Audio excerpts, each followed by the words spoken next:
Hi, everyone. I am so excited. I am so excited because today is launch day for my book, Personal Branding for Introverts, 10/28/2025. Yay! Um, I am so excited. This book took truly forever to write and to get out there. And what is the most exciting part about this book, and I'm going to put it down for a second, is that I wrote it during my cancer and my chemotherapy journey, and it was such a big and personal deal to write it and to have it come out. I think I honestly started this process of thinking about this book in 2017, which of course now feels like a decade ago, even if it wasn't actually a decade ago. So this book means so much to me. And I'm so excited that you get to share part of my launch day with me. So I am actually right now, this is pre-recorded. Sorry to spoil the magic for you. But right now I'm currently at Adobe Max, which is Adobe's largest creativity conference. It is very cool and I am running around, and I'll probably upload a couple of other pictures and videos as well in addition to this one. But I wanted to say, if we can drop the link to this, if you are interested in pre-ordering this book, or actually I would say ordering this book, it's no longer in pre-order. If you're interested in ordering this book, I'm going to drop a link. You can find all of the places to order my book on my amazing website.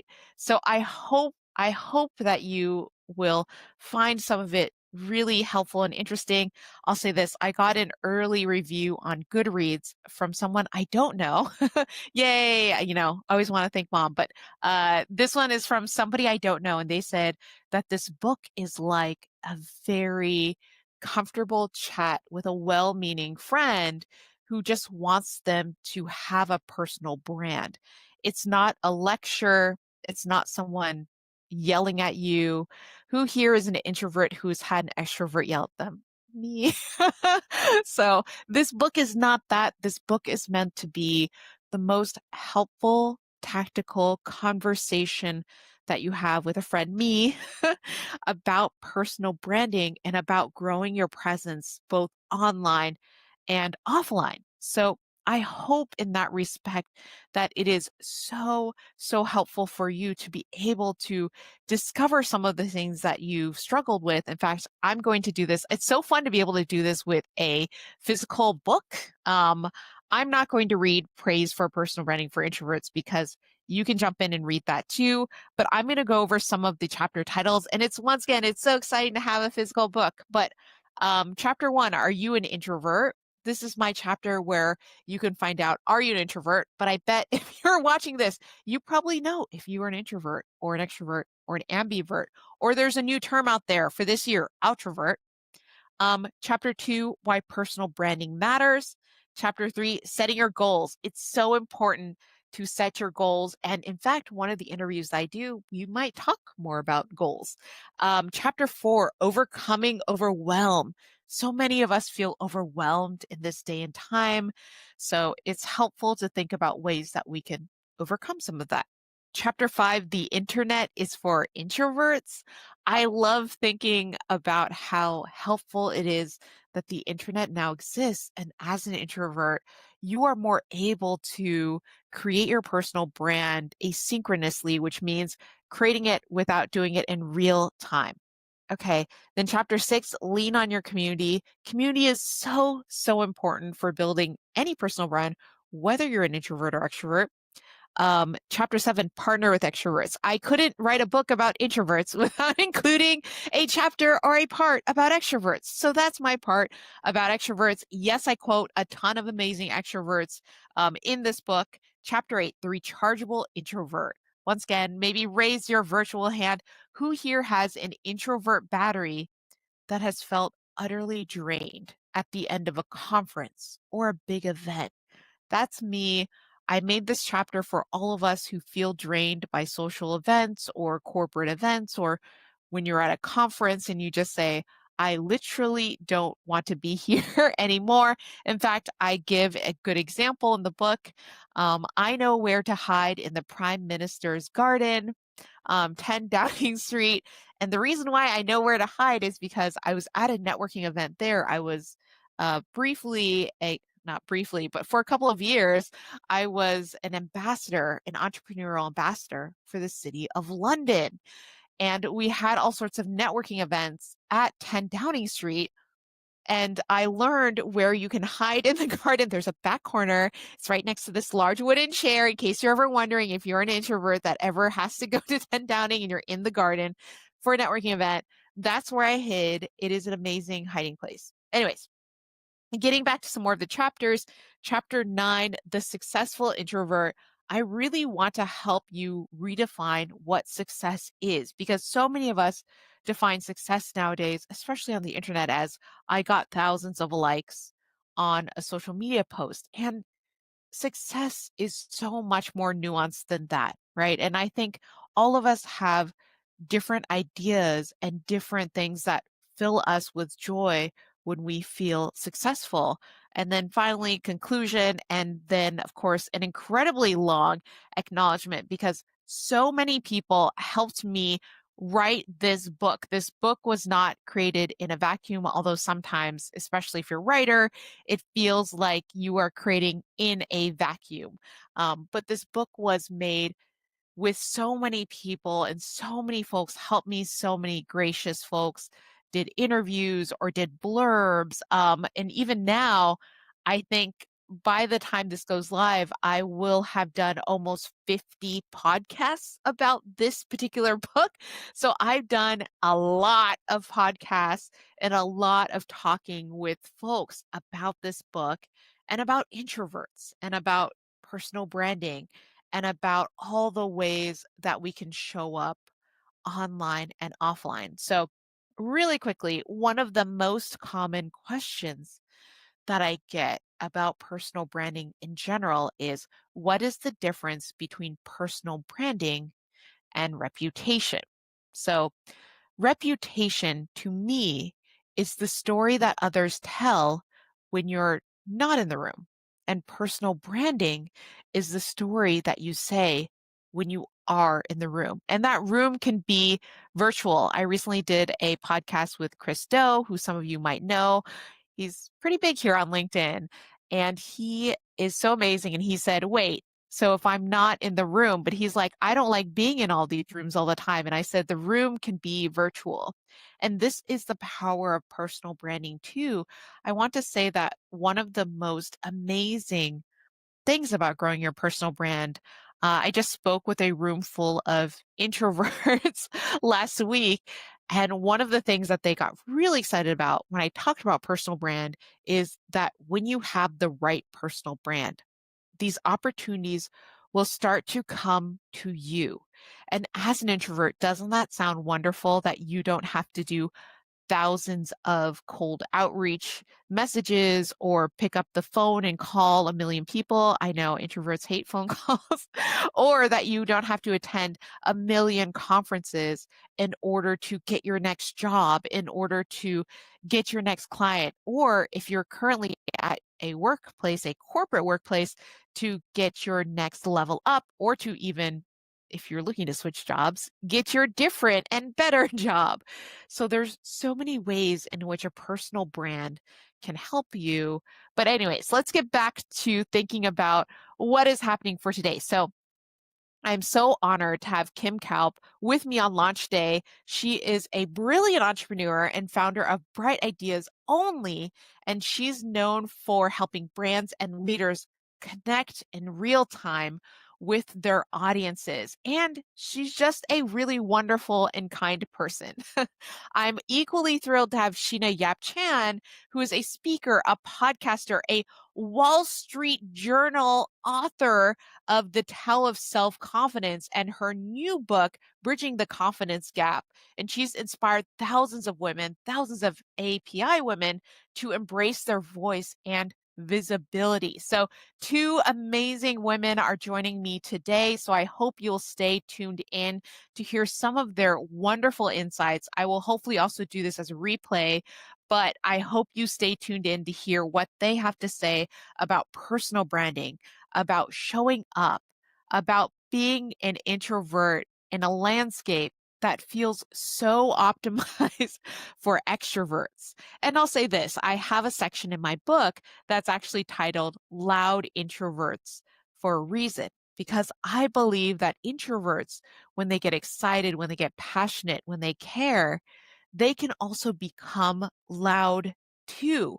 And it's not in an obnoxious or overwhelming way.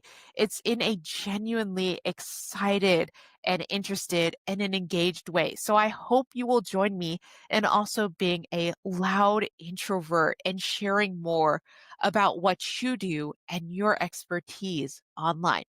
Okay, so I also want to jump back in and say one of the things that I have been doing is I have been reaching out to not all of, but a large portion of my 101,000 followers on LinkedIn, asking folks to consider buying the book, asking folks, do they know any introverts that might be interested in learning more about the book, connecting with new people. So I myself have been in the weeds doing outreach. So if you've gotten a message from me and you're watching this, yes, it was me. No, it wasn't a chatbot. It was 100% me sending you that message. So I hope that if you got one of those messages, that you read it and that you, if you know any introverts, please forward that along to them. Or if you are yourself an introvert, that you consider ordering Personal Branding for Introverts, this amazing book that took me so many years, so many crying days to write and work on. Okay, so we have a couple more minutes left. And in that, I want to share a couple of the wins that I've done so far with this book. So first of all, back to that 50 podcasts. I've guested on almost 50 podcasts, live streams, online digital chats with so many people about this book, and it hasn't even launched yet. And I'm so excited that I can say that on launch day. And I also just had this massive milestone. I had a few people tell me, okay, getting number one on Amazon isn't a big deal. Goldie, if you don't get it, it's totally okay. And I want to say, okay, so I got number one in new release on Amazon. And like, I don't know, explosion.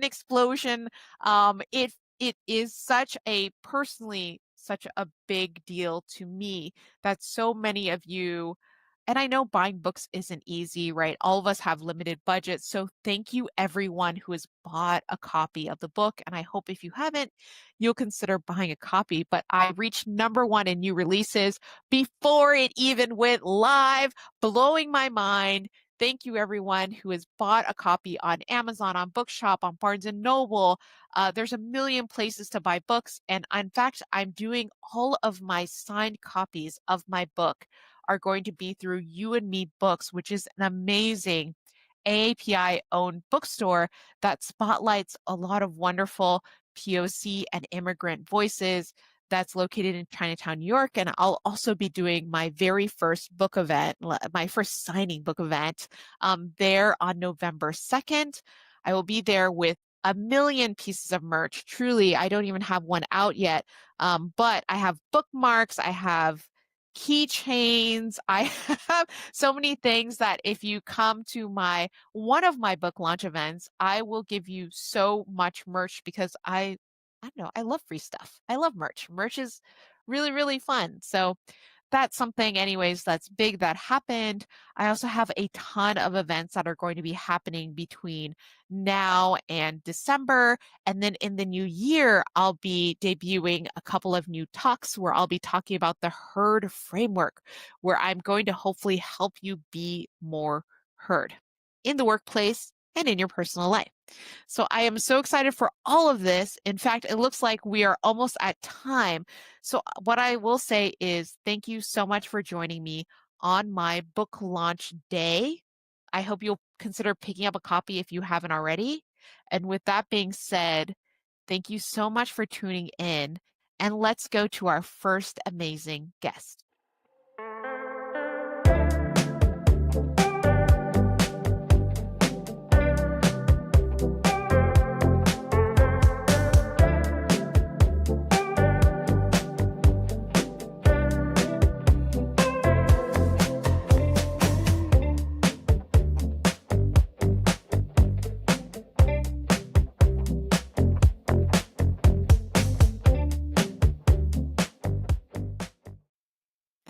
Hi, everyone. We are back with our first guest, and it's a delight to introduce Kim Kaupe, a true champion of self-investment and the entrepreneurial spirit, who, after securing multiple offers on Shark Tank, built her successful fan engagement agency, Bright Ideas Only, working with icons like Oprah and Paul McCartney. Kim's mission is to empower professionals to see and showcase the rock star leader that they already are, teaching them to harness their voice and expand their network. As an expert in personal branding and thriving under the spotlight, Kim is the perfect guide for our conversation today on visibility, overwhelm, and how introverts can master the art of stepping into their own light. Kim, welcome. Thank you for having me. I'm so excited. I'm so excited to have you here. We're just going to jump in. We have so many fun questions to ask. I'm so Let's do excited to it. have you as a guest. So, Kim, Me too. yes. Okay. So, when you think about personal branding, what's one misconception you wish more people, especially introverts, could let go of? I feel like the biggest misconception that I hear all the time from people is, well, it doesn't matter to me. The personal brand doesn't matter to me. Like, that's for the extroverts in the room. That's for the loud people. That's for the people that want a promotion. That's for the people that want to be in senior management. I just kind of want to hang back. I'm cool in my position. I don't want to get that raise. I don't want to get that promotion. I'm happy where I am. And I think it's the biggest misconception because, like it or not, we all have a personal brand, or, Yeah. some people might call it a reputation. In the office, are you the one that is, wow, you remember every single person's birthday? Or wow, you're always showing up on time to the marketing meeting. Or we know we can always count on you if we need an extra weekend shift covered. You have a reputation, you have a personal brand, whether you know it or not. And so the thing that I always say is, if you have it no matter what, then why not craft it to be the best that it can be? Because there is no ignoring it. You have it. So it's time to actually lean in and mold it to what you want it to be ultimately for yourself. And I think that's so powerful what you said, that you have a personal brand no matter what. So if you have one, you might as well be really thoughtful about how you were handling it, right? And what you're saying about your own personal brand. So I'm going to skip to a totally different question. I actually have a list of questions, but I'm going to go to the one of the last ones because I think that this one you are going to, Kim, have such a good answer for. How do you personally decide what to say yes to and what do you gracefully decline in order to stay aligned with your own personal brand? So I'm a yes person. Which is, like, sometimes a bad quality. Like, Right. I am the one who is always like, "Of course I can, like, volunteer on Saturday. Of course I can do the church group. Of course I get," like, I am a little bit of, like, FOMO. So one thing that I've really practiced that I've had to do, and I'm actually looking at it here on my computer, I have a bunch of, I'm sure everybody has these as well, like, Post-it notes.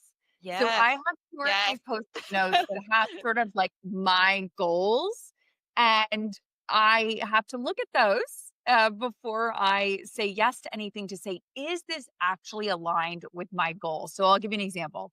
One of the things that I wanted to really make sure that I did well in 2025 is to really be there for my parents. Like, I put, like, good daughter was on my list.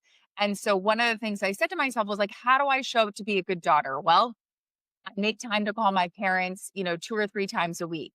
I make sure to go and visit them once a quarter. So as I'm thinking about, can I say yes to things? Can I take this speaking engagement? Or, can I do this extra assignment? If I look and say, well, I said I was going to see my parents every quarter, and I'm really only traveling once or twice a month. If I take this speaking gigs, it means I probably won't see my parents. Right. That's when I have to say, like, okay, even though the speaking gig sounds amazing, it's not actually helping me towards my goal, which my one goal this year, among many, was to, be a good daughter to my parents. So that's something that I have found in practice for me, kind of keeping those post-it notes on my computer is number one. And number two, another thing that really helps me is, again, like I said, I'm usually an immediate yes person. So Right. now I've tried to be really careful that when somebody asks me something, can you do this with us? Or can you help me with this? I say to them, I think the answer is yes. Mhm. Let me get back to you tomorrow. Let me check with my husband, or let me check with my co-founder, or let me check with my calendar, because I do what is natural, which is the yes, but I preface that by saying, yes, but let me actually check, because then sometimes once I sit with it for a night, I go, well, it would be nice to volunteer for that soup kitchen over Thanksgiving, but I told my parents I would come home 2 days early and spend some more quality time with them. So actually, I can't do that volunteer opportunity. Yeah, and I think that what you just said is so good. First of all, you made sure that you know what your goals are, right? So you clarified your goals first. And then I think the very powerful thing that you did was you prioritized your goals. I think so many of us, we have 20 million different goals out there, and especially with our personal brand, especially with career. But I also love, Kim, that what you said was you are really prioritizing things in your work and your life because so many people they only talk about just the career goals or they talk about only the life goals. And I think that everything is so holistic. Would you agree? 1000%. I mean, I totally do not believe in this fallacy that, like, you can do it all. You can be like the best mom and the best daughter and the best sister and the best businesswoman and you can't, right? It's all decisions, it's all trade-offs, it's all what is going to be okay in this season. Maybe in this season, I'm a great daughter, but I'm kind of a crappy co-founder. And maybe in the next season, I'm an amazing co-founder and, like, I'm not doing so well in the wife department. Like, I think it's all choices and, trying to strike that ever elusive balance that we're all, Right. kind of on the journey to find. But yeah, I absolutely believe in your work goals and your personal goals should be one big list. I don't think it should be like church and state. Yeah, I think that that's so good. So I'm going to skip over to something else, which we've maybe lightly touched on is what is the role that community plays in your personal brand, especially for those out there who are maybe a little bit more on the more uncomfortable side with promoting themselves.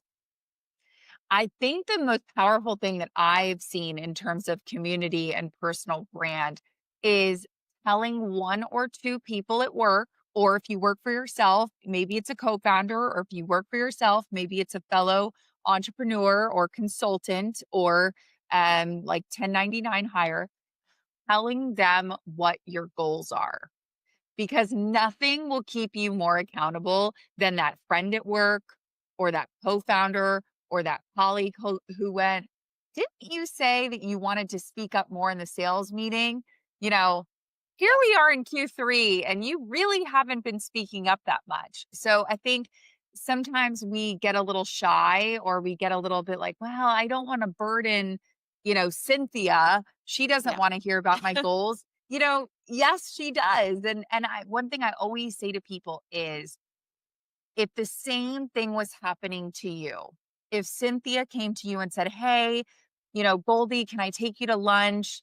I want to talk to you about some things with work." And Cynthia confided into you, like, "Hey, I really need help, speaking up in the marketing meetings." Would you say to yourself, well, what a dumb lunch? I can't Yeah. believe Cynthia brought me here. What an idiot. You'd say, oh Right. my gosh, of course, thank you for telling me, Cynthia. I'm happy to help you, speak up more in the marketing meeting. So that's one thing that I always try to kind of envision in my head. If this was somebody else coming to me with this same thing, how would I react? And it's usually with compassion and grace. So, let that be a leader for you, that you feel confident going to somebody in your workspace and saying, hey, here are my two or three goals. Can you help keep me honest? It's, I always call it the old gym method. I will skip the gym. I will skip Pilates. I will skip those workouts every day of the week. But if my friend is there going TikTok, you told me you'd meet me at this Pilates class at 9 a.m. I am much more likely to attend when I have that sort of accountability factor. Well, first of all, I love Pilates too, so I'm so glad that you do Pilates. Yay. But also I think that having an accountability partner is so helpful whenever you are trying to get to your goals, and a bunch of different accountability partners in different areas of your life are essentially what makes up your community, right? That they make up the people that are going to help you get to where you need to go. And also, if you do have a big goal, like you're like, I want to work out and do Pilates 3 times a week. And my friend is there and she's there every single day of the week. So I will go with her 3 times a week to go handle that. I think that finding people also that do maybe more than you do so you can tag along to part of what they do, if that makes sense. I think a lot about my friends also who are runners, and they have sometimes runner partners, runner friends, and then some of the runners run a lot more than others, but it's all about finding, right? It's all about finding people that will do at least the same amount, if not more than you do. And of course, this applies to work too. There was a while I know that I was co-working with one of my friends, and we did a co-working session once or twice a week on a certain day at a certain time, because she was also very much a homebody. So she's like, I need to get out of the house. Can you come with me to go work outside the house? And like you said, right? The first thing I thought of was, yes, of course. The first thing you usually think of is, of course, right? Of course. Yes, of course. So you always want to be super helpful, and you always want to offer help and offer support when you can, but it's so natural to do that, especially with people that you like and you care about. It just comes out so naturally. So let's get this. I love talking about seasons. Kim, you mentioned seasons earlier. When you're faced with a season of doubt or exhaustion, as we all have been, what helped reconnect you to your purpose? I think when I have those moments of just feeling super overwhelmed or like balls are falling in the air left and right, and I'm feeling that burnout and I'm feeling that sort of self doom Yes. spiral down, down, down.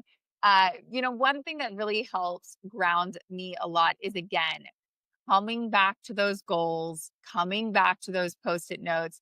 And you touched on it earlier. I think a lot of times when we sit down, as we get into the end of the year or as we start off the top of the year, we have 20 things we want to get done. We want to clean out the garage and start Right, the business and get a six pack and take right. up Pilates. And, it's like, okay, well, let's get a I call it getting a little more realistic. Let's get a little more realistic.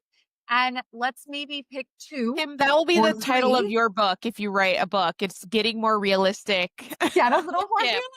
realistic. Let's pick 2 or 3 goals. So when I'm feeling that burnout and I'm feeling that overwhelm and I revisit those 2 or 3 goals, what I often find is I have strayed from those 2 or 3 goals. I've chased the shiny ball. I've been like squirrel, squirrel. And I've said yes to things and I've, taken on work and I've kind of I've lost track of those Right. 3. So when I'm feeling overwhelmed, I tend to revisit those 2 or 3 things, number 1, and then the second thing I do, which is so important that I feel like so many people struggle with and so many people don't actually do, is you have to tell other people that you are drowning. Yeah. Because if not, other people on your team or other people that you're volunteering with, or your husband, or your partner, or your parents will think, wow, that's weird. I called Kim 6 days ago and she hasn't responded. Maybe she's Right. mad at me. Right. They start going in their own head. So the other thing you have to do is vocalize to other people, which I know is uncomfortable. You have to say, hey, full disclosure, I took on too much. The past 2 weeks, I've said yes to too much. I can't call you back. Turns out I can't volunteer for that thing. I have to kind of reprioritize. I'm so sorry, but I'm drowning. And that it's as simple as that. I'm so sorry. I took on too much. I'm drowning. It's my fault. You're saying it's not your fault. I'm not mad at you. I'm not calling you back. I'm not showing up late on purpose, it's my fault. I took on too much right now, and now I'm trying to like crawl out of that. So I think those two things really come back to what your main goals are. And number two, please communicate that to other people that you're drowning. So I don't have this as a question on my list, but let's get into communication because I think communication is, of course, one of the cornerstones of building a personal brand, but it's also one of the cornerstones of just having a better life because people know what's going on with you. So I'd love to hear just one or two tips on how to better communicate with the people that you spend the most time with in your life. So that might be your coworkers, that might be your partner, that might be a variety of different people, but what are one or two different things that you can do to improve your communication? I think for what helps me sort of improve my communication and really capture the time I have with people in an efficient way is when I'm catching up with people, I'm always thinking about two things. Number one, I'm going to tell them something that I'm struggling with, even if it makes no sense. So let's say I'm really struggling with something at work and I'm talking to my friend from college who's in a different state, in a different job, in a different business. You might think, well, why are you telling her? She works in at an electric company, and you're telling her about a marketing problem you have. You have no idea the insight that you can get from people that Yes. are outside of your bubble. So, number one, I always talk about something that I'm struggling with, no matter who I'm catching up with or who I'm talking to. So, something that I'm struggling with. And then number two, I really think ahead of time, is there anything I could use this person's help with? And again, that could be personal or work life. So for instance, I had dinner last night, it was Sunday night with my in-laws. And I thought about this week and I thought about we just got this new puppy and like things that are going on. And I said to my mother-in-law, if you end up going to Costco, let me know because I actually might have a few things that you could pick up for me. What it does for her makes her feel like, "Oh, great, I'm being helpful." And for me, it saves me a trip to Costco. So Right. even just taking those 5 to 10 minutes before you meet with somebody and think about, is there a problem that I could share with them to maybe get their opinion on? And number 2, is there anything that they could help me with? And it doesn't have to be something physical, like in the example I gave. It could be something like, hey, I'm really looking for an introduction work wise to somebody who handles payment processors. Right. If you can think of anybody, let me know. And again, that person might say, well, it's funny you mentioned that. My sister's boyfriend, who was over for dinner Right. last night, he actually works at a payment processor. Like, I'll put you guys on an email. Maybe he can help. So I think examples like that in terms of that community, in terms of like making the most out of that conversation, I think that those can be extremely powerful and really beneficial for you. I think that's such a wise way to think about it. So, really, just to recap, one is to have one clear ask, right? One clear and well defined ask. And then the second one is then also to talk about something that you're struggling with, regardless of if it relates to what that person's, interests or what their life experience might evolve, because you never know what insight they have. And first of all, I love, Kim, what you said about talking to people outside of your bubble. Yes, like I'm 1,000% for this. I think so many of us, we end up in our own little tiny bubbles where we talk to the same, I would say, depends on how many people you talk to, but like at least we talk to the same 5 to 10 people all the time. We get the same advice from the same 5 or 10 people. So, with that being said, how do we expand outside of our comfort bubble of those, say, 5 people that we already talk to without doing something that might be overwhelming or scary? One thing that I've found to be really powerful is, selfish plug for LinkedIn. I think that Yes. LinkedIn and like the community that you can build on there digitally, really helps remove you from your bubble And Kim, of, a shameless plug for you. You have an amazing show on LinkedIn. So everyone, please go watch Kim's show.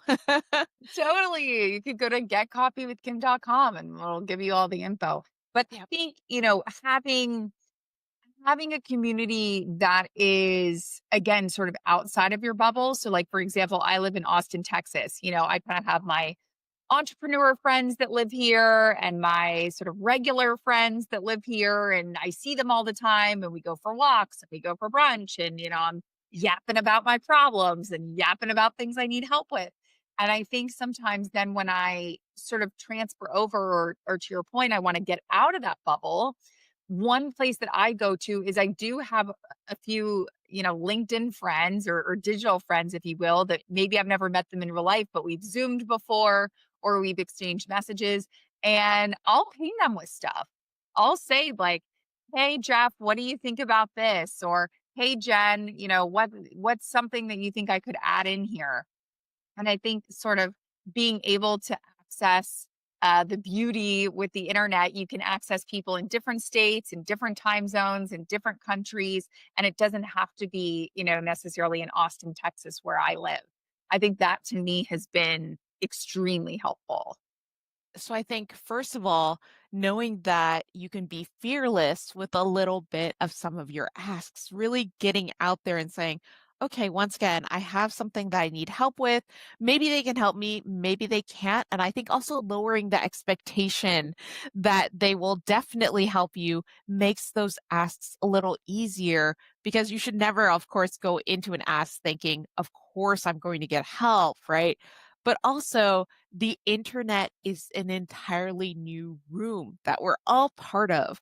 And of course, the shout out LinkedIn too, where this is streaming. LinkedIn, I think, is a great place. So if you don't already have a profile there, or if you're worried about standing out on LinkedIn, it is a great place to start making new contacts. And the interesting thing about LinkedIn is you will run into people who are more work oriented because they are active on LinkedIn. So there's a variety of different places that you can meet people, and LinkedIn is certainly one. And there's so many groups. I don't know, Kim, about you, but I'm certainly in a ton of Facebook groups, Discord groups. I'm in so many online groups. Are you also in various online groups and little chats as well? 100%. And I also just feel like, another thing to add is you can't just have one person on your list. To your point earlier of, like, that person's not always going to have the answer, that person's not always going to have the best advice.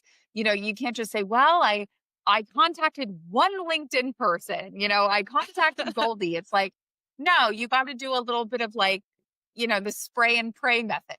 Right. You got to spray the question across 5 of your LinkedIn contacts, and maybe you get 4 answers back. Maybe one of the answers is a little wonky. 3 of them are pretty good. One of them is really good. You kind of got to play the Vegas odds a little bit for how good of an answer. You can't just think, well, the first person I reach out to is going to have the most amazing answer, get back to me right away, and also be an expert on the subject. So I Not have to likely. ask, because I know that the folks listening to this, a lot of them are introverts. And a lot of them might be a little anxious about reaching out to someone for the first time, especially on a platform like LinkedIn, where you feel like, well, I always hear this from other people. Well, I don't want to bother them, right? I don't want to bother this person. I don't want to bother this other person. I don't want to come across as feeling or seeming desperate, right? We want to avoid the D word at all costs. So how can we change that energy, and how can we come across as more, of course, my two favorite words are calm and confident. How can we then start to interact with new people on whatever platform we're trying to be more active on? So one of the things that I always really like to do is kind of going back to your calm, confident. I will add another C to that, and that is to find common ground. So, for example, I graduated from the University of Florida. If I was feeling like, okay, I want to reach out to somebody in, again, I'm making this up, sales, maybe I look through my LinkedIn of contacts who also went to the University of Florida who might be in sales. Uh, the University of Florida had a football game this weekend. We won barely. So I might reach out to them and say, go Gators. Yeah. We pulled out another football win. Hope all is well with you, Tom. I actually had a question randomly about the sales processing platform you use. Would you have 5 to 10 minutes to chat with me this week about it? So going back to your calm and confident, looking for that common ground. So maybe it's a school that you went to, maybe it's a group that you're a part of. Hi, I saw we're both part of the Austin Entrepreneurial Network, or whatever that common ground is going to be for you. I think finding that, whatever it is, can help you feel, I guess, a little less intimidated of like, oh, I'm bothering them, or, oh, I don't know what to Right. say when I reach out. It can kind of give you that little like, hey, we're both part of this entrepreneurial network, or we both went to UF, or we're both women in business, or whatever that is. I think that can be finding that common ground can be a little bit helpful for you. I think that's so great. And I want to add in then another C, which I think applies to what you just described, which is casual. I think that not every single work related communication has to be dear sir or madam. He- I would like to formally request that you give me a sales recommendation on this beautiful.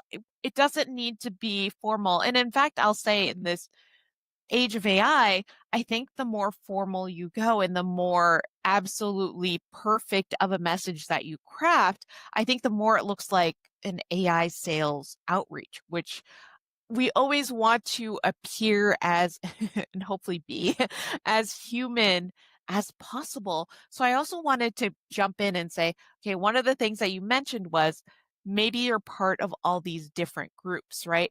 How would you say in your own life have you approached joining groups or joining meetups or doing any of that in your career or in your personal life? Or what do you think about joining in person or digital groups? I think, obviously it's really important. I think probably what your listeners are hearing is like, no, like Yes. I'm introverted. Like, don't make me join a group. Don't Yes. make me do it. So I would say, in a perfect world, yes, if you could join an in-person group, one or two, that would be great. I think if that feels really intimidating, something that we've been talking about is, join a digital group, one or two digital groups. Maybe that's a little less scary, a little less intimidating. We talked about like, I have a digital group. You can go to getcoffeewithkim.com. We Yes. meet every single Wednesday at 1 p.m. But, I think in a perfect world, yes. I always think about when I was living back in New York, my approach, for better or for worse, was I sort of joined like a ton of groups, like that, like top of funnel. At one point, I think I was in like 6 groups.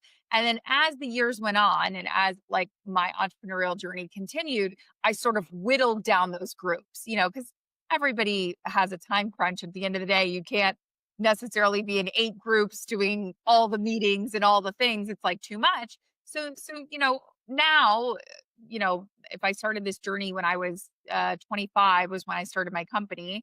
I'm now 40. It's been 15 years. Those 8 groups have whittled down to maybe like 2 groups now that I'm really actively involved in. So what I always tell people is, even if you join one in-person group and one digital group, like that might be a perfect way to start. Cause I know, for the introverts listening, when they hear me even say the word 8 groups, they're like faces melting. They're like, 8 groups. No, not 8 groups. So I won't even say 8 groups. I'll say maybe like 2 groups, like one in person and one digitally, like that would, or if that's even too intimidating, maybe it's two digitally. But I think, again, kind of echoing what we talked about earlier, you can't just put all your eggs in one basket. You can't just say, well, I joined one group. It's like, okay, Right. we need at least one other group in there. And I think it is about, and I know so many introverts, you're right, listening to this probably are thinking, joining one group? I have to join an entirely new group of people, of strangers. So I will give a pro tip for myself. When I join a new group or I join a place that I feel uncomfortable, I'll do a time limit, right? So if a meetup is 3 hours long, I don't actually go for necessarily the full 3 hours because that Yeah. is so painful and so awkward. So, Kim, I don't know if you do this, but I definitely do a timer. So I set a time limit for how long I'll be there. And I just need to be there for the amount of time that I set, whether that's 30 minutes, 45 minutes, a full hour. I set that time limit and then I'll just try to stick it out for that time. And at the very end, I'll reassess and say, okay, am I having a good time? Then I'll stay for longer. Do I want to leave? And the answer is for me, as an introvert, 99% of the time, yes, I do want to leave. Even if I'm having a good time, I will then just leave, but I'll feel really good knowing that I showed up. And this is the last thing I want to talk about for our amazing chat is the idea of showing up both in person and also online. And I think it's incredibly powerful to show up. Kim, have you had an experience in your career? And I'm sure you had so many where showing up really opened that door for you. Oh my god. I mean, Goldie, how much time do you have? Like, Yeah. I mean, Yeah. I feel like I have a I lot. guess we're going to make this live stream really long. It's funny that you mentioned that because I give a talk all the time, and it's the name of the talk is called "Raise Your Hand," and it's something that I noticed that was happening a lot with entrepreneurs, but like sort of with my non-entrepreneurial friends, wasn't happening as much, and it's probably quite true for introverts. And that is, you know, I always tell people I think it's a fascinating study if you get around kids that are like ages 4 to like 7, and if you get around kids that age, like a kindergarten class or a first grade class, and you say, I'm making this up, like, raise your hand. Who wants to be, you don't even have to finish the sentence. You don't have to say who wants to be the line leader, who wants Right. to be first in line for snack, Right. who wants to lead the class in the jamboree music time we're going to do. Right. The kids are immediately like this. They're like, oh, me, pick me, pick me. Like, it's like a pick me bunch. Like Right. you say, like, who wants to eat the first cupcake at the birthday party? They're like, Right. me, like, pick Right. me.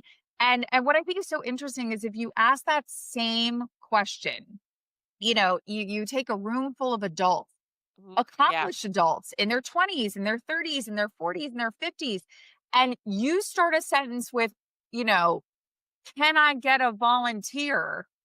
Right. And you don't even finish the sentence, by the way. It could be, can I get a volunteer to take the notes? Can I get a volunteer Right. to lead the sales meeting? Here is most adults. I mean, just physically, they're kind of like, can I disappear? Like, Right. a volunteer? No. Right.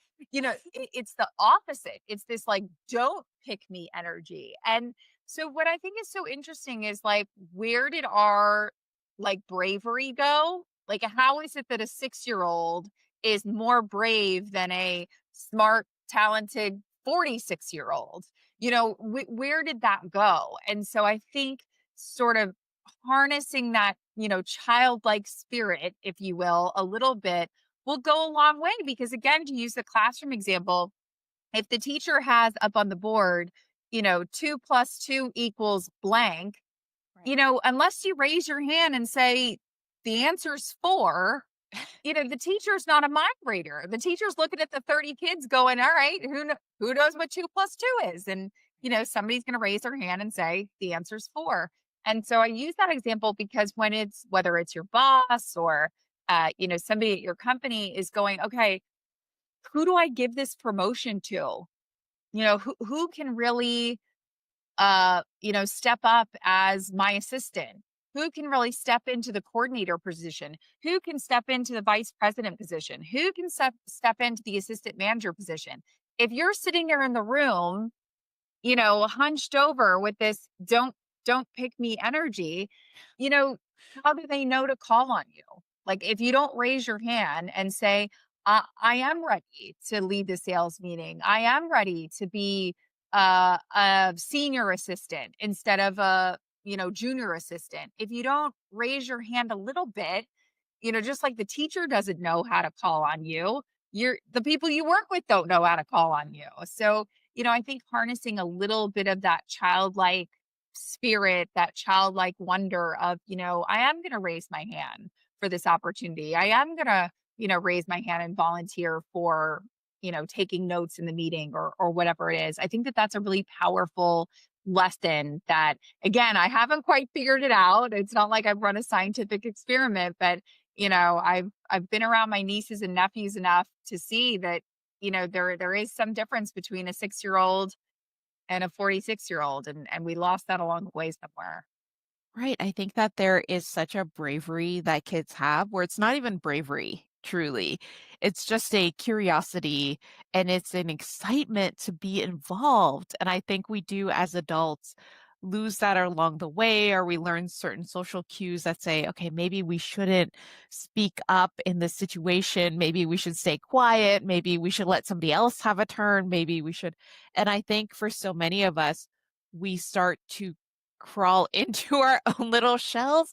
So I think it is so helpful to raise your hand. And of course, we all know the person at work that raises their hand 100% of the time, right? And then never gives everyone else an opportunity.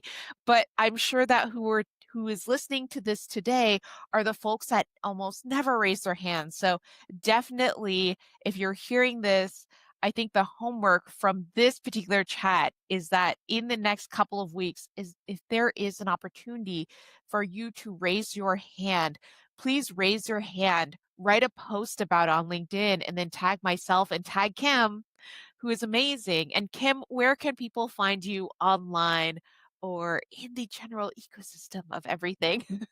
Totally. I'm definitely on LinkedIn, so that's a great place to find me.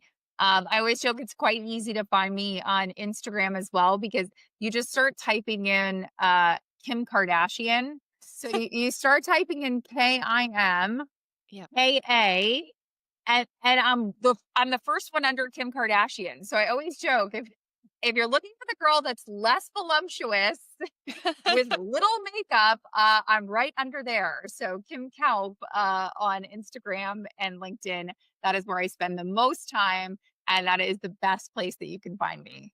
Amazing. Thank you so much for joining us. Thank you for having me. This was so fun.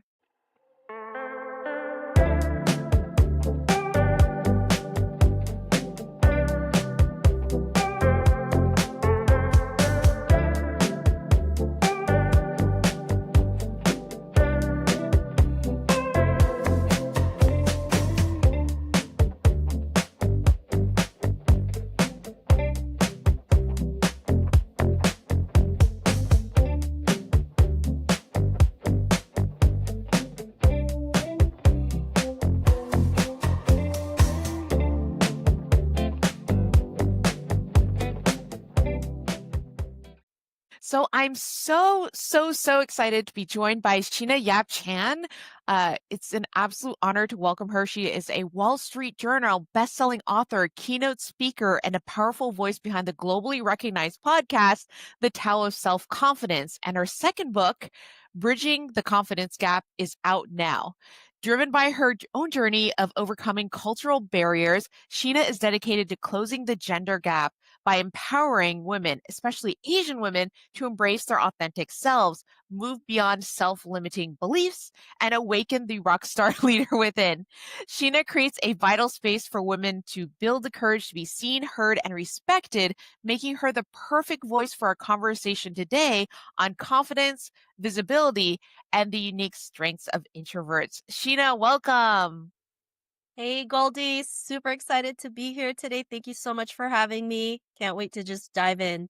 Yes, I'm so excited you're here today. Today is the launch day of my book, Personal Branding for Introverts. And I mean, Woohoo! funny because I was recently on your podcast also talking about this book, and I should have it right here, but I actually have your second book, Bridging the Confidence Gap. It's sitting somewhere in my in my house. And next time we talk, I will have it on camera. But it's also a great book, and we'll get into it a little bit later about some of the lessons that introverts can also take away from that book.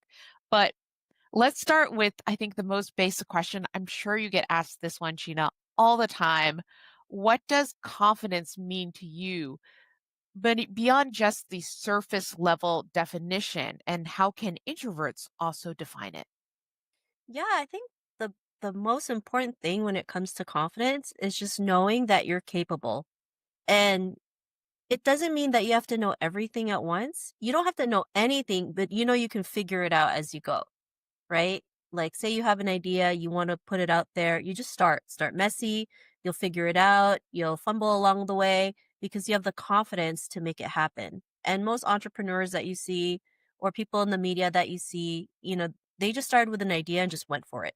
They didn't know if it was going to work or not work. They just knew they had it in them to go out there and do something. So, really knowing how capable you are, because this is why I wrote my second book, Bridging the Confidence Gap, because a lot of women don't feel like they're confident enough or capable enough to go out there and do something. And because of this, the World Economic Forum mentioned that total gender parity would be achieved at the earliest in the year 2158. Wow. So like 133 years from now, right? And recently I just talked to someone who bought my recent book, and she mentioned how being able to read that book, she finally went and applied for the job interview that she's always wanted, because now she realized, okay, if these people can do it, I can do it. So she just went for it without any expectations, but she got the interview. She went through 3 rounds of interviews and got the job. And she told me, because of your book, I was able to get my dream job. And hearing things like that is what lights me up the most. Seeing women, seeing their own capabilities and just going for it. So for me, that's what confidence is about. Okay, so because we're definitely talking about confidence now, and you are for sure the confidence queen, I think let's jump into it. Another question. When the pressure to show up feels overwhelming for introverts, what's some advice for how they can show up in their workplace if they're already at a job, right? We definitely just talked about applying for a job, but showing up at their workplace. What is a way that they can feel less overwhelmed by showing up? Yeah, I mean, before we start, just because I talk about confidence all day, I still go through a lot of anxiety. I still fear a lot of things. I still hold back a lot. So, you know, all those feelings are normal and valid, right? Because we're human and we're always stepping up to the next plate, right? That's why imposter syndrome kicks in, because we're going into another level. So it's going to feel uncomfortable. It's going to feel weird. So like even showing up at work, it's something you're not used to doing, right?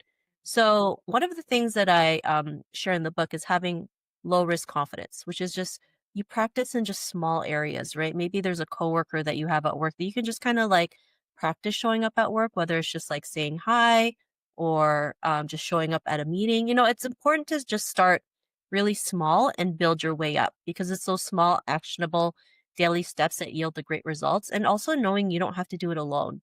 Have an accountability partner that can help you get on track, right? Because a lot of us, we feel like, well, how can I do this? Well, it doesn't always have to be yourself. That's why like Goldie wrote this book, because she understands how what it means to be introvert and showing up and how uncomfortable it can be, right? When I saw Goldie write that book, I was like, "Oh my god, so many people are going to want to read this because there's so many introverts out there." And it's like the number one question I get from every single person. How do you be confident while being an introvert? And a lot of people don't realize your actions speak louder than words, right? Just take that action. Just be able to show up in these little spaces, right? Start really small, and also be okay that you don't have to do this alone. Be okay to ask and receive help, which is something in Asian culture that we're not taught to do. That took a lot for me to realize, like, oh, I need to be okay with this too, because this is something that was culturally taught to me and that was passed down for generation to generation. So I hope that kind of helped out.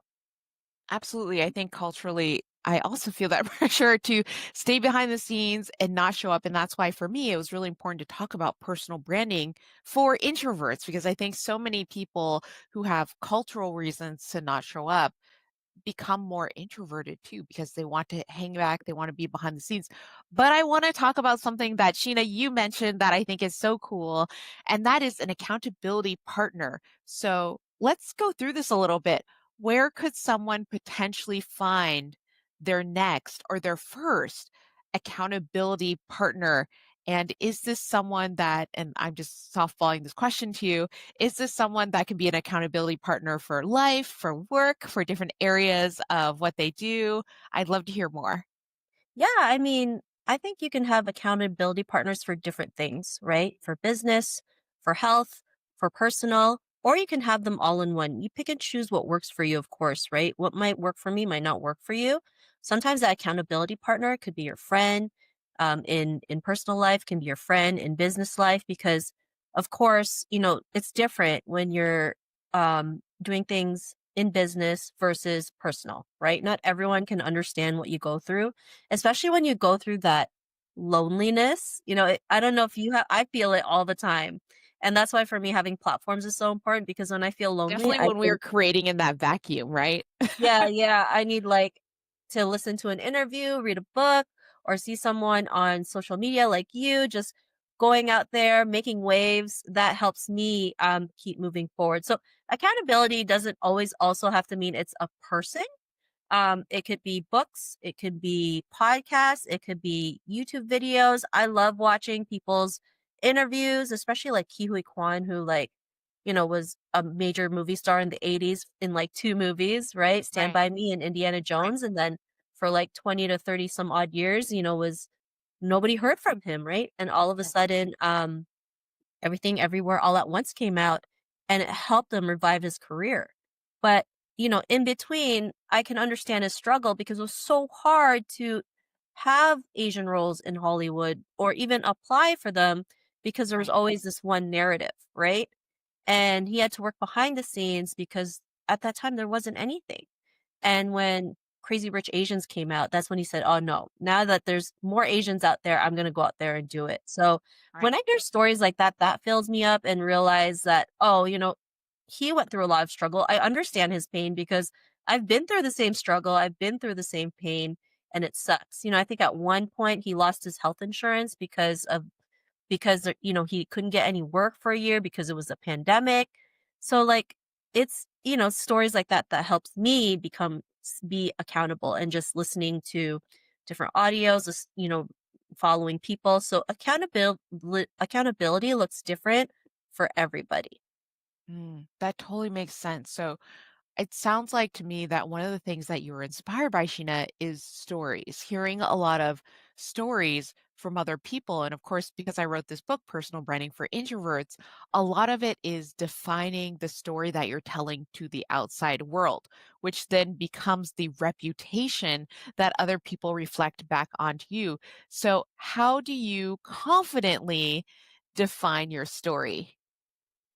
Yeah, I mean, it took a while for me to practice sharing my stories, and also starting my podcast, I got to listen to over 900 women's stories. So being able to hear their stories also fueled me, right? When I hear women fly plane with their feet because they were born with no arms, like that inspires me to go beyond, right? To stretch out more. And for me, it's just learning to just practice sharing my story, and actually use like a simple framework that everyone can use. I even use it till this day on my podcast is, what was your life like before? What was the aha moment, and what your life is like now? That simple framework can be so powerful. And I've used that same framework in my podcast, and I've generated over 900 stories because of it. And so, it doesn't have to be like anything hard to tell. It's just something simple. It could be something as simple as like being at home with your kids, and why you want to work from home, or why you want to go to Costco on a Wednesday, because nobody wants to go to Costco on the weekend. Right. Right. Wait, then I have to ask, what was your aha moment? I think for me, well, my aunt passed away 12 years ago or 13 years ago from a horrific accident. And that made me realize, like, oh my goodness, I could be gone at any second, any day, and I have nothing to show for. Like, I didn't go out there and live life on my terms. And at that time, I didn't really want to wait till I retired. Not that there's anything wrong with it, but Mhm. I just wanted to do all these things while I still can, right? Yeah, Um, absolutely. and so and it didn't happen overnight. I still, like, had to deal with my own demons, but I did make the leap. And even when I made the leap, I didn't know what I was doing, but that was the beginning and realizing, all the things I had to unlearn, all the things that I was capable of, being able to interview all these women. I when I started the podcast the first 5 years, I didn't even know what to do with it. I didn't monetize it. I just knew I needed a platform. And, it wasn't really till the pandemic that made me realize, like, I don't have to do this alone. Like, I can have a community. I can have other people who have better talents and things than me. Um, and just be in my own genius, whatever that may look like. And I know sometimes we can't find it because the things that we do feel so normal to us, Right. but for other people, it's very foreign, right? They're like, how do you do it? And I'm like, I just do it. And it's so funny because I've been doing this for 10 years Right. and I never had a framework. Because when people would ask me, how did you do it? I'm like, I just did it. And that's all I would say. And I realized, what? I actually need a framework to help people realize what they can do. And so, and it's funny because we chatted about this like a couple weeks ago. It's like Yeah. for 10 years, 2 books, podcast, I never had a framework until now. And so now I've been using that framework in talks, and a lot of people have loved it. Like they're just like, "Oh, this makes sense. Oh, how did you come up with this?" And I was like, "It's from my own experiences, right?" And for So, anyone who wants to know, the framework is called Visible, right, Sheena? yeah. And it makes absolute sense with self-confidence because you want to be visible through your self-confidence. So I think it's incredibly powerful framework, and it's very interesting to think about how we do show up and how we do become visible at work. And I know you've given so many talks over the years, especially since starting this podcast and starting and writing the books. And of course, you have a Wall Street Journal best-selling book, which is amazing. And I'm so thankful you're my friend. And I do want to talk about one thing that I know introverts, they just get hives over. And I personally am not this kind of introvert. So I'd love to hear your thoughts, Sheena. What kind of advice do you give people for public speaking that feel uncomfortable with showing up physically on stage and speaking to, say, even a group of 10 of their peers? How do we get over that uncomfortableness and speak on stage? Yeah, I think sometimes we have to get to the root cause. Why do you feel scared? Why do you doubt yourself? Was there some time in your life that contributed to that, right? Mhm. So like trauma holds on to a lot of those things, and if we don't work through our traumas, then we can't show up. Then we start feeling all these feelings, right? So an example is, I always share on stage how I failed kindergarten in the Philippines for coloring outside the lines of a photo. And it's funny when I like ask people, how many of you have failed kindergarten? And I'm literally the only person who would raise their hand up because it sounds so ridiculous, right? Like Yeah. all because I couldn't color one photo within the lines. Like I failed kindergarten, moved to another school and redo kindergarten all over again. And because of that, um, you know, from that moment till like my mid 30s, I always thought anything I touch would be an instant failure. So sometimes I never even tried because I just assumed it would fail. And I didn't realize that stemmed from my childhood at the time when I failed kindergarten. Mhm. And really, if I had the proper personal development habits, then I wouldn't have seen that as failure. One person saw it as failure.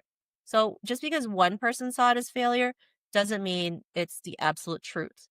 If I had the proper work done on myself, I would have seen that I was just always meant to do something different, something outside the lines. I was always meant to color outside the lines. So working on your trauma is really important, and sometimes we don't even know what that looks like. So it's important to seek a professional mental health therapist if you can.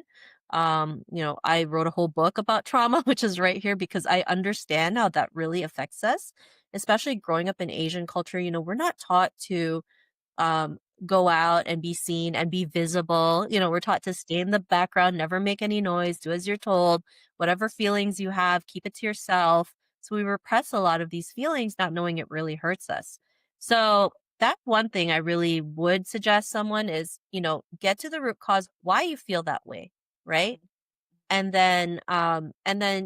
For me, what I've done, because I still get a lot of anxiety when I go on stage, Mhm. like a lot of anxiety. Like I just want to make sure I have the best talk that I can give that the audience can walk away with.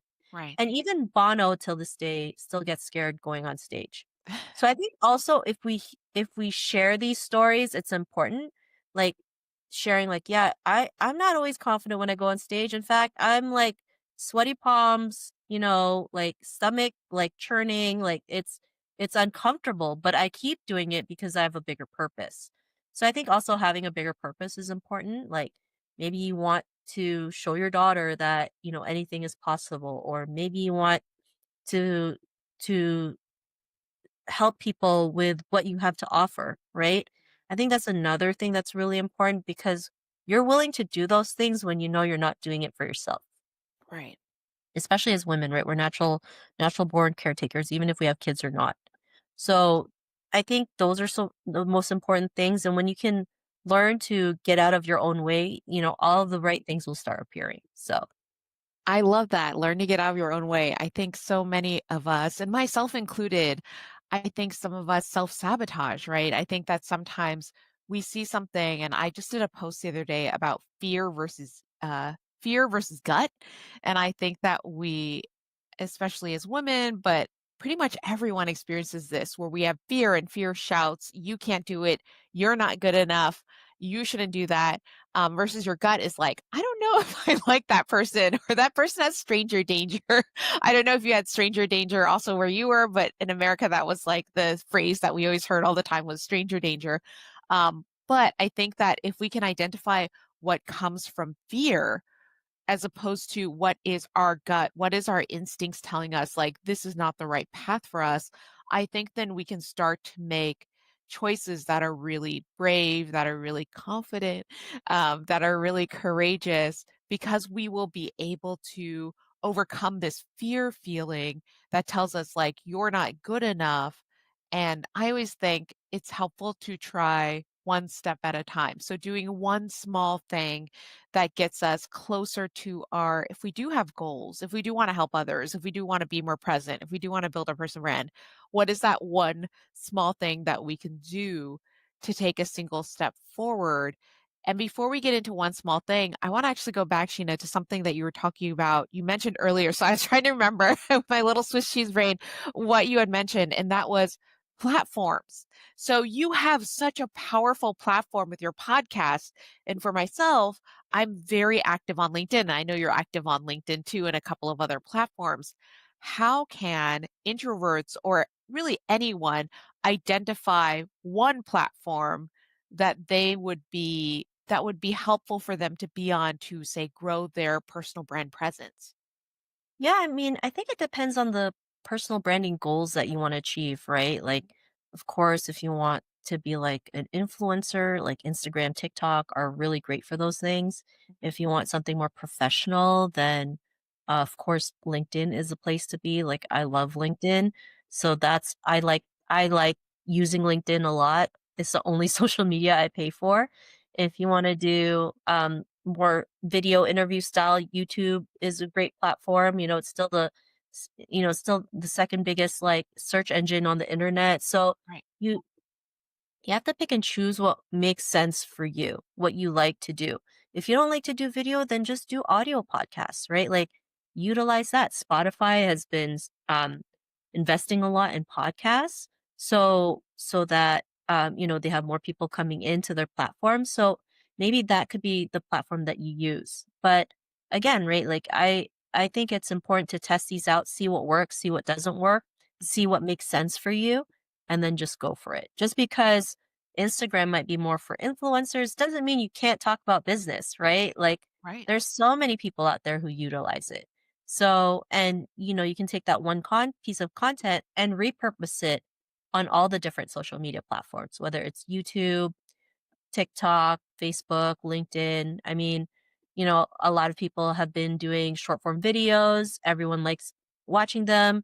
Every platform has something that they use to promote short form videos, right? Like even YouTube, you can start doing shorts because they understand how powerful that is to keep their audience on the app. So yeah, that would be my advice. Yes, I think short form vertical videos are certainly having their renaissance now. And I myself watch the trashiest vertical video series that are not necessarily related to business, but are really fun.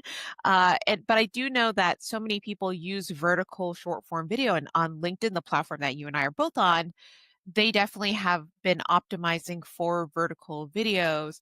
And certainly on almost every other platform, you can post your short form videos as long as they're under a certain time limit. And for each platform, that varies and that changes over time. You know, it's funny because another platform that I've been playing around with a little bit more is Threads. So, Sheena, I don't know if you've tried using Threads. I think for writers, especially, it's so fun to have a platform that's text based. Yeah, I definitely love using Threads as well, especially if you have a book, if you have it's a great community to be on, so I have been dabbling on it. I do like it better than X sometimes. I think it's definitely a different audience. And also, I think that now what's powerful with threads, and I'm sure you know this, so I'm explaining this for the general audience, is now there's, for example, there's highlighted communities, so you can post to we both write books, so we're both posting to book threads. There's also author threads.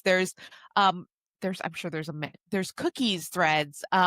There's a ton of thread communities that now Threads is featuring. And that's really powerful because you can jump in and know that that community is incredibly active and people are looking under that specific, it's not even a hashtag, it's a category. That's how they do hashtags on Threads. So you're not using multiple hashtags or categories, you're using one. And it's been really interesting to navigate through a platform that isn't prioritizing, say, 20 hashtags, right? Like you would on TikTok or another platform, but it's prioritizing really one. I also want to talk about really something I think is very interesting. So, with the advent of AI, I'm not going to talk about leveraging AI or anything like that, but I do want to talk about something that's happened to me. And Sheena, I'm curious if this has happened to you. So, I've had people start to reach out to me saying, you know, Goldie, a reporter at a very big place reached out to me and said, Goldie, I looked up who has a book coming out for introverts using AI, and you were the one result. And so, and I'm not, there's other books that are, you know, coming out through introverts and things like that. But it got me thinking that I really believe that AI is the new SEO. It's Oh the yeah. new search engine. What do you think about that? Yeah, I haven't had that yet. I hope to do that. And for sure. I mean, Spotify just I think has a deal with OpenAI to have like you can shop on AI.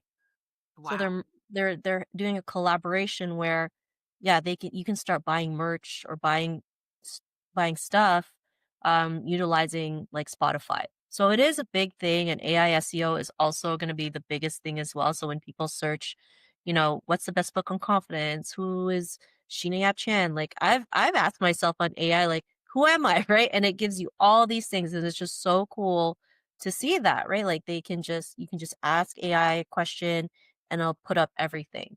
And Um, I definitely want to interject here really quickly and say, so when I was writing the bios for you, Sheena, and for Kim, who also guested earlier in the show, it was funny because I put it through I just asked, like, what are some bullet points of some big hits, have that they've done? And I put it through um, 2 different AI versions, LLMs, and then I saw the results, and it was funny because one of them, and I'm not going to name names here, but one of them was really accurate, right? And that was the one I went with, and one of them was really inaccurate. So it had a bunch of things, and I had to go onto both your website and also Kim's website and be like, what are they really working on? Because, and this is why, please keep your website, if you have one, regularly updated so that people can sanity check against, even if they use AI, even if they use just regular search engines like Google, always try to keep at least the front page of your website updated with what you're currently working on. It doesn't need to be fancy, but I had to go onto each of your websites to make sure I'm saying the right thing and talking about what you are currently working on. Because I'll say this, one of the AI places that I tried to go to, it was not accurate. So that's just a word of caution. And the last thing you want to do is when you have amazing guests on your show, you don't want to give them the wrong bio or talk about something that they didn't do. But anyways, I think that that's fascinating. I think AI SEO is where we're at. And I also think that everything that you talk about in the Tao of Self-Confidence and bridging the confidence gap, and what I talk about in personal branding for introverts, that all will, building that profile will help you show up in ways that you cannot expect. And it used to be very traditionally so that we would show up on page one of search results. And now you want to show up as result number one on whatever people are inputting into AI. So I think this is a little bit helpful to think about AI sometimes like that, is it's our new search engine. So to me, it's a really powerful and interesting thing to think about. But let's go back to something we were talking about previously, Sheena, and that is your first small step. So I know that so many people out there are probably overwhelmed when we're talking about these big ideas. We're like, build a presence here, do this here, do all this big stuff. But I want to start with one small step. What is one small step that specifically introverts can do to grow their personal brand, grow their confidence, grow something positive in by Friday of this week? What By can Friday? someone do? Yeah. Oh, one thing I've done to help women was I did a talk about a couple months ago, and we did this exercise where we all posted a selfie of ourselves on social media and just share one thing that they've learned from the webinar.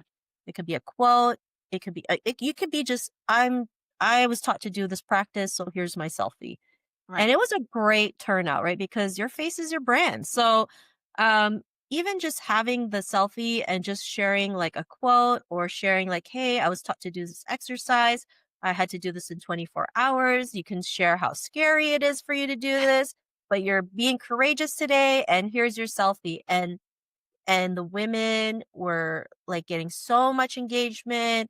And then when we just asked them to tag us so that they know that we provided that exercise. But just start with a selfie. Just it doesn't have to be the most perfect selfie. It could be just taking it right now, right? You could be like, here's me with my coffee and my face.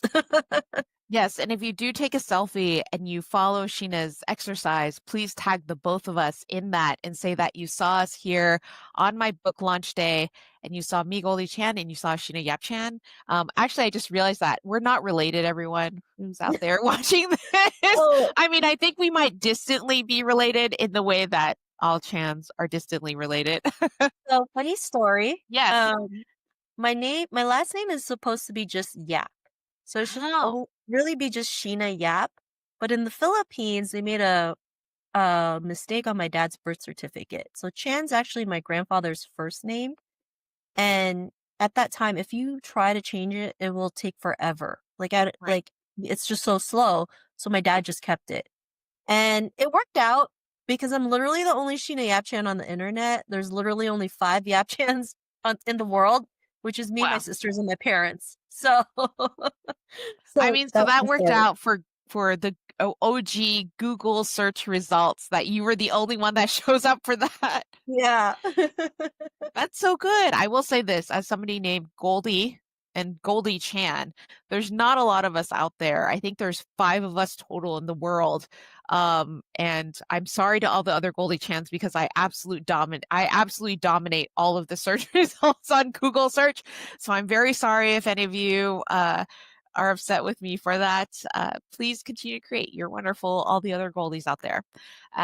Yes, it is so interesting to see that our names are similar, but not the same. But also, yes, once again, if you want to do an exercise, please start. Also, I will say this: if you attend an event and you hear a great speaker, and you think, I really want to amplify that speaker that I heard, it's always helpful to drop a quote from that speaker.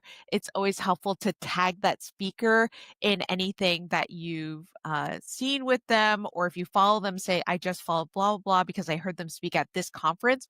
All of that is helpful because conference organizers look at that. They want to know that the speakers that they bring on are actually empowering, that they're helpful, that they resonate with their audiences. So every time you do that, you are helping the speaker that you heard speak do that, because so many people never post anything after they've heard a speaker talk. So you are absolutely helping speakers when you do that, when you post about them, when you share that. And I love this exercise from Sheena. When you share that selfie, make sure that you tag Sheena, make sure that you tag the speaker that you're thinking of. I think it's always good to make sure that you're closing the loop by saying, "Hey, I found this talk helpful, and I found this speaker really great." And so, but and of course, if you know anyone that would be excited to hire either myself to talk about person branding and introversion, or hiring Sheena to talk about confidence, please tag them below too.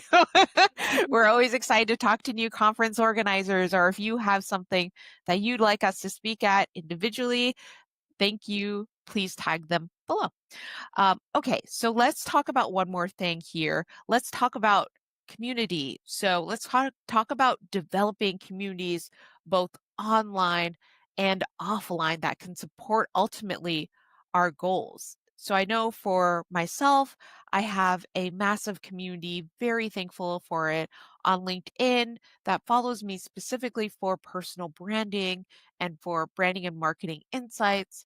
And I've cultivated that since, I want to say, really intentionally since 2017, since I blew up with all my videos. But Sheena, how do you think and how do you advise people that are looking to build their own communities from scratch?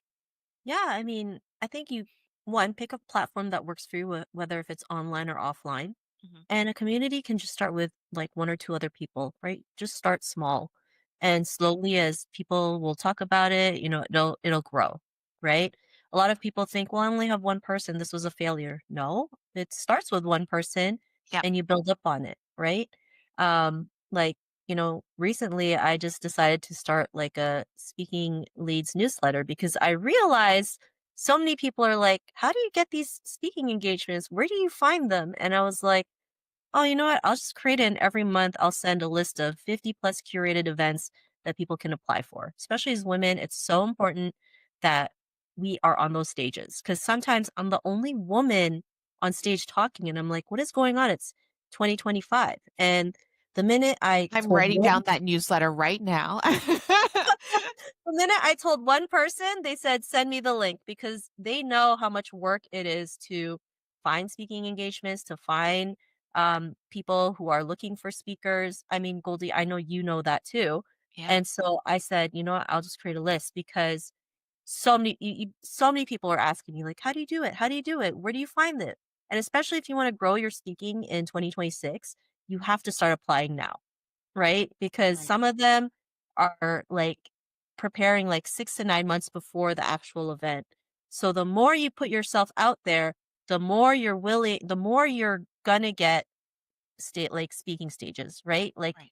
this year alone, I've been able to speak for women in plumbing, in manufacturing industry, cybersecurity, fintech, virtual reality, finance, taxes, accountants, so many different ones because I just made the decision to put myself out there and find where those people are looking for speakers. So, to be honest, I was really scared of launching that because of my own, insecurities. And I realized, you know what?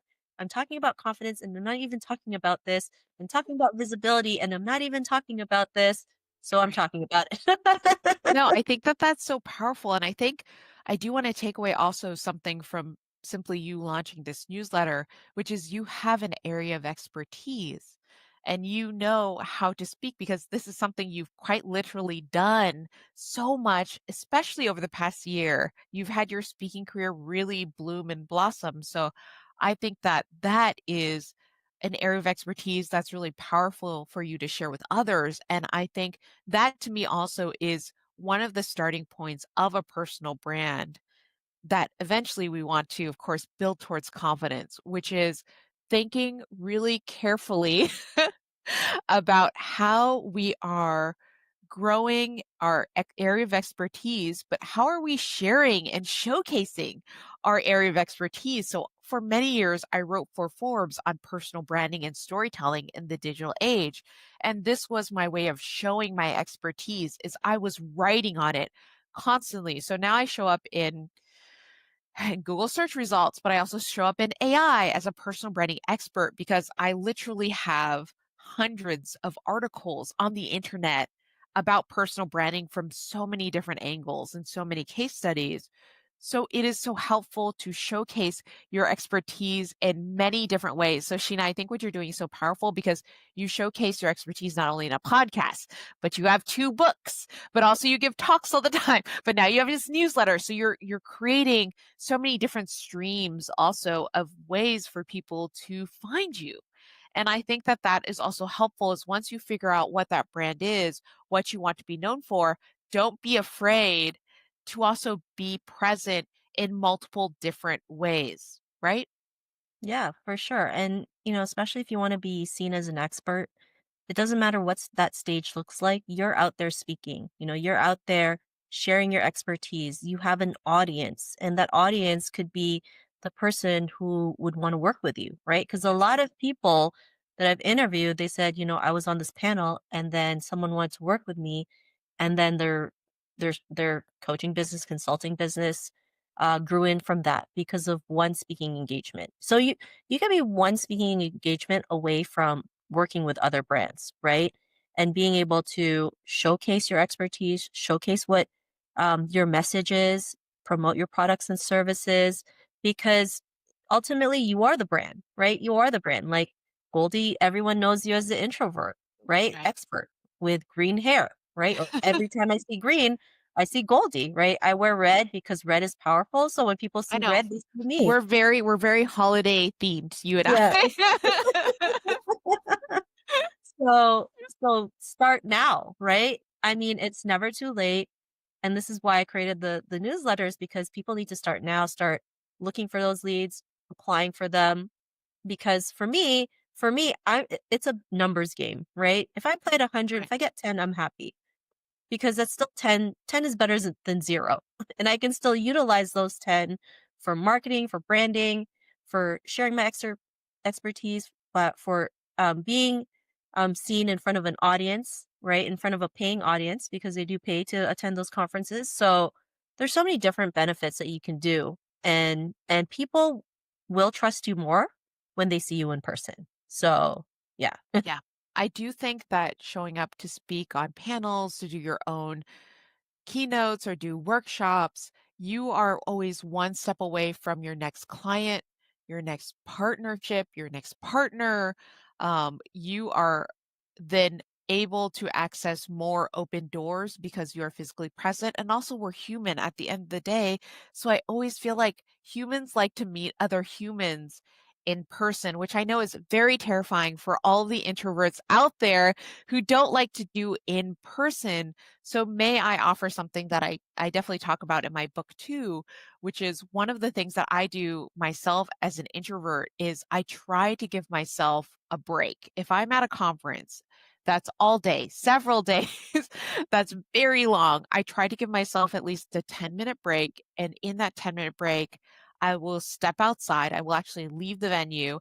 And for 2 of those minutes, I try to not be on my phone, not be on my computer. I try to not be on the internet. I try to be a little bit more offline. So that way I can reset my brain a little bit. But definitely at conferences where you feel overwhelmed, you can do it. You absolutely can do it. There are so many amazing introverts who are also speakers, who are also panelists, who run entire events and conferences. So you're not alone. So many of us are doing our best when our batteries, our little introvert batteries, are drained down to zero. And we're finding our own new ways to replenish those batteries. Sheena, do you have any ways that you replenish your introvert battery when you feel drained, especially at a public event like that? Oh yeah, I take breaks. Sometimes when people want to go out, I'm like, I'm gonna go back to my hotel. I just need to recharge, like, because there's so many people, there's so many things happening. Like, you get exhausted, right? So I just like to Like if I have a hotel room, just stay in the hotel room, watch whatever is on TV, order some good food, and then just like call it a day. So yeah. Well, I absolutely love that because I do the same thing, except very hyper specifically watch whatever version of Food Network they have in their country. So I was in Romania and I found out Romania has their own version of Food Network. It looks really different than American Food Network, but it's really, it was very fun and they had a lot of good recipes on it. So I like to sit there and eat my hot Cheetos and watch Food Network is my absolute favorite thing to do in the hotel room. So, but our ordering food service so you get a well-balanced meal is also great too.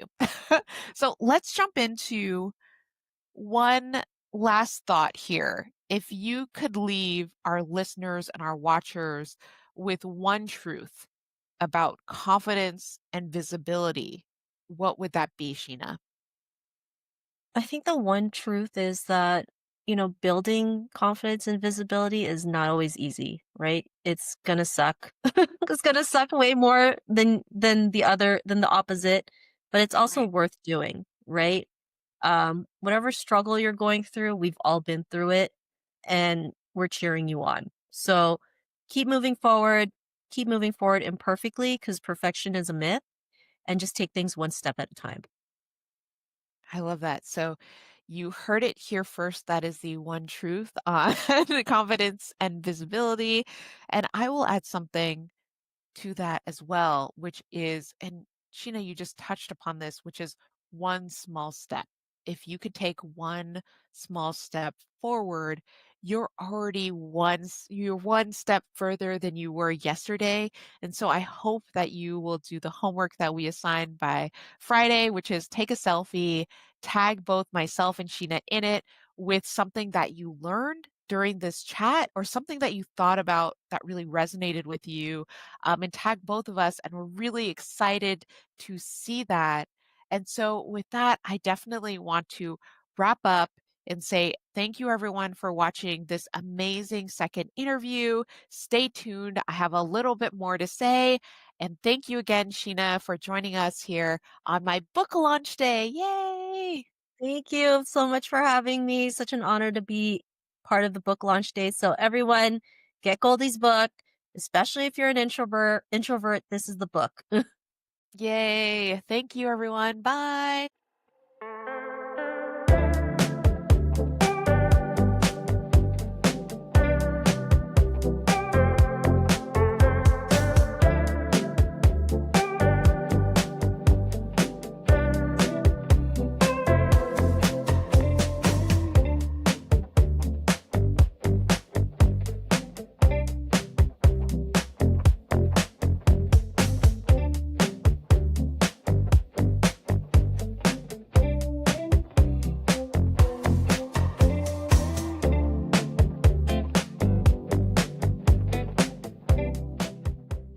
Okay, wow. Those were two amazing interviews. I hope you enjoyed them as much as I did. And please follow both Kim and Sheena here on LinkedIn or wherever else you can find them on their amazing websites. They are such cool and amazing people. I am so glad that you got to hear some of their insights. And with that being said, here's my book again. I know you're probably sick of it at this point, but it's my launch day, so I'm going to talk more about it. So yes, this is the book, Personal Branding for Introverts. I'm very excited. At one point, my hair color was actually exactly the color of this. It's a little darker right now, but if you order today, I want to say that I will try to put this up. I'm going to try to put up a link for a form.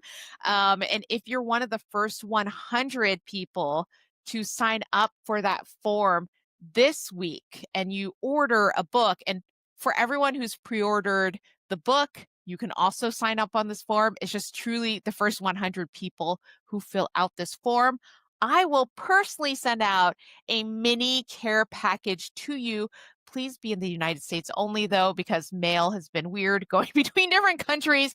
So, unfortunately, this is for US only. But if you are in the US, you order a copy of the book this week, or you've ordered a book in the past, please let me know. And I'm so happy to hand mail out a little care package of some fun goodies related to this wonderful, life-changing book, Personal Branding for Introverts. So now that we've kind of gone into some of the big lessons in the book, I wanted to say too, if you still want to support, there are a variety of different ways that you can support, and I'm going to go through some of them right now. So, first off, Amazon.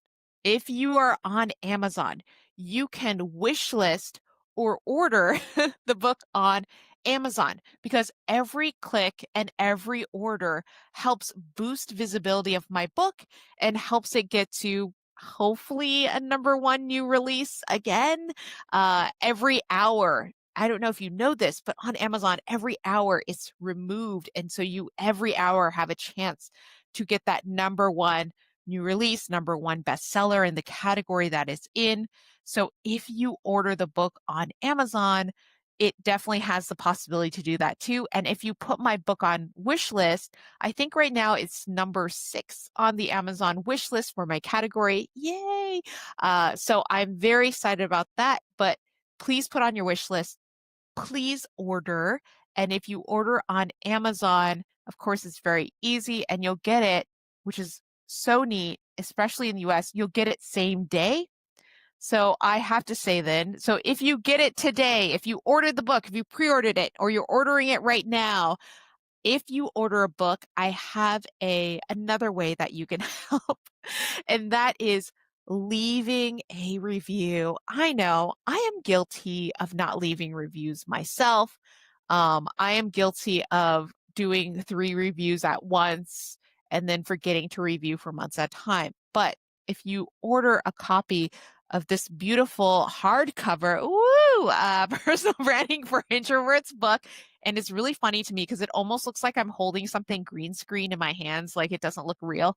But yes, this real amazing hardcover book, if you order a copy of this and you get it today or tomorrow or this week off of Amazon, or if you ordered the Audible version of it or I think the soft cover is not out yet, but if you ordered either version of it, please leave a review on Amazon, and especially bonus points if you leave a review that has an image on Amazon. And also, if you were on Goodreads, and I know this is so bad, I just created my author account this year for my book on Goodreads. And please connect with me first on Goodreads. I'm so excited to see what you're reading. But please leave a review on Goodreads too. Every review that you leave, and I'm asking for really honest reviews. So if you want to say wonderful things, please do that. If you want to say slightly less wonderful things, you know what? Leave that review too, because I want your honest review of this book. So please leave a review. If you can, please leave an image because images and reviews on Amazon are super helpful. And if you want to earn the ultimate bony brownie bonus points, I can't say that right now. I need more coffee. Please leave a video review on Amazon. And if you do leave a video review, and once again, your honest video review, I will also send you a little care package if you're in the US. So leave a video review. I'd love to see it. And if you do, send me a message on LinkedIn. Let me know that you did it. Link me to it. And once again, I'll send you a little thank you. So thank you so much for considering those as some helpful ways. Those are some ways you can help online. And of course, ordering through amazing places like Bookshop, which supports local bookstores. So of course I love them. And you can support your local bookstore through Bookshop and order my amazing book. And also I want to say you can stop by in person to Barnes and Noble, your local Barnes and Noble. And I think every single Barnes and Noble across the country, which is wild, has one physical copy of my book in stock. So please, if you are in literally any state in the US, please go to your local Barnes and Noble. Please pick up the one physical copy of my book in stock because when you do that, it signals to Barnes and Noble, we should buy one more copy. And I'd love to sell 5 more copies of my book if possible, or however many Barnes and Nobles there are across the US. I'm sure there's a ton. I don't even know how many there are. I should have looked that up before I did this live stream.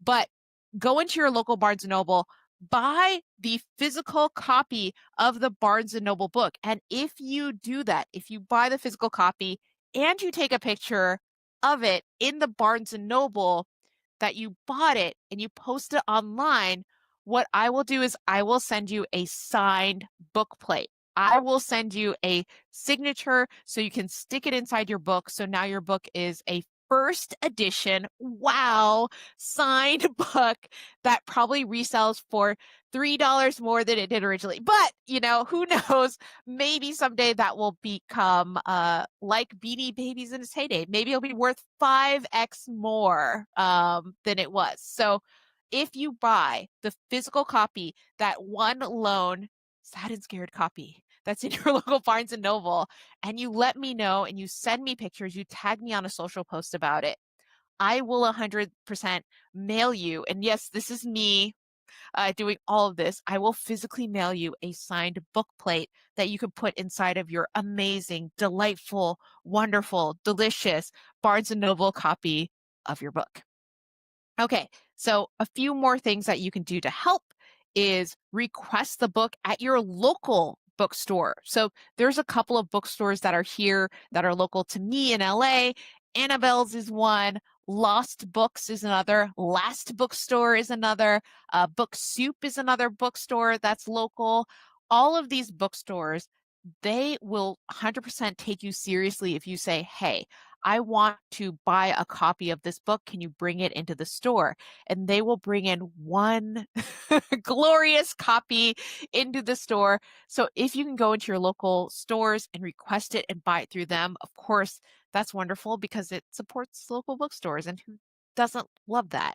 And speaking of bookstores, if you cannot afford the book or you just love going to your local library, I love going to my local library. Libraries are amazing. Yay.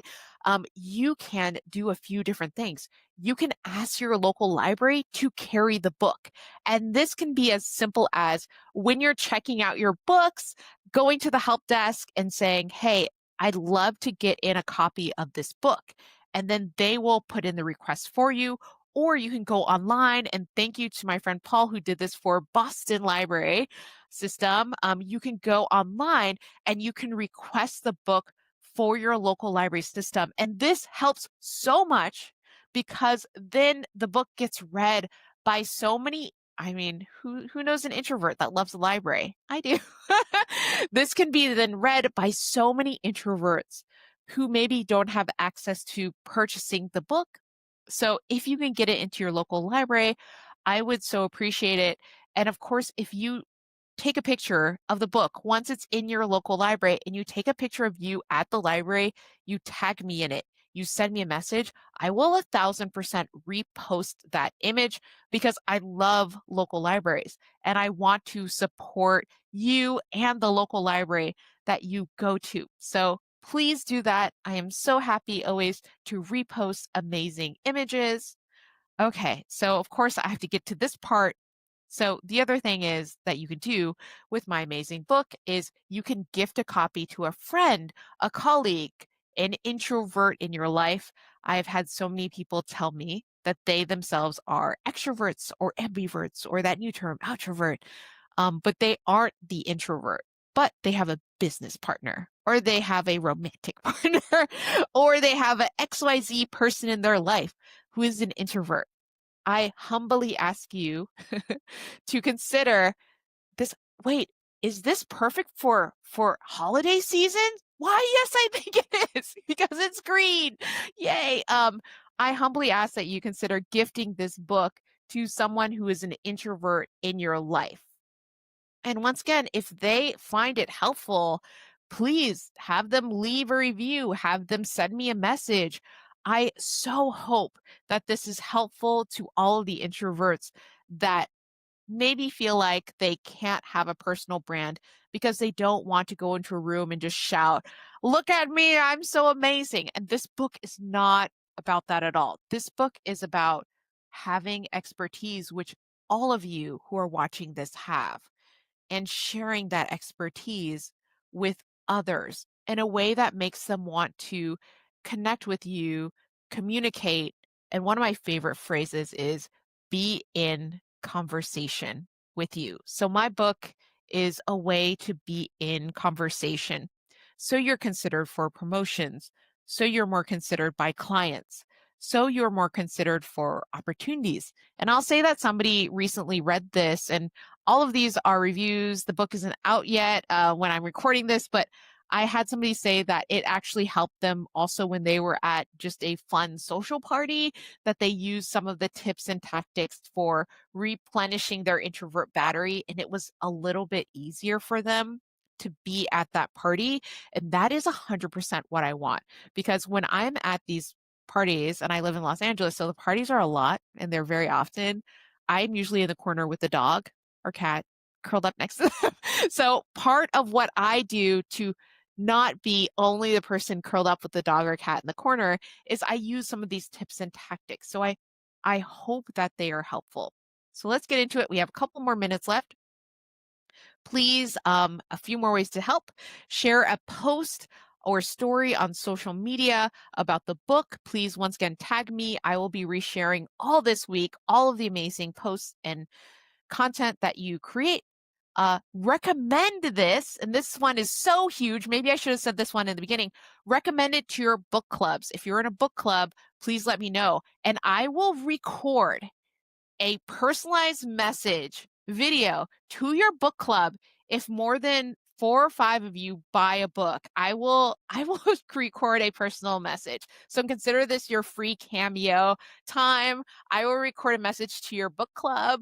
Also, if you have any community groups that you're part of or any workplace groups that you're part of, I'm just about to start my tour of workplace groups at different big organizations. So I'm so excited to add you onto that list. And of course, if you are a professor or an educator and you want to add my book onto recommended reading, please do. And if you want to order some of my books for your classroom, let me know. And I'm also so excited to come in and do a talk with your class about personal branding, about introversion, about how often I dye my hair green, about any of those things. I am so excited to do that. So let me know. And of course, ending this with tag me if you do post any of this or you do any outreach. Let me know. The only time I don't know when something happens is when I'm not tagged and I'm not alerted. So please feel free to tag me on pretty much at this point any social media network, because I am on all of them and I will be reviewing all of it later today and tonight and throughout the week. So please tag me if you're sharing. And with that, thank you so much for joining me on my book launch day for Personal Branding for Introverts. It is my first book. It is my only book.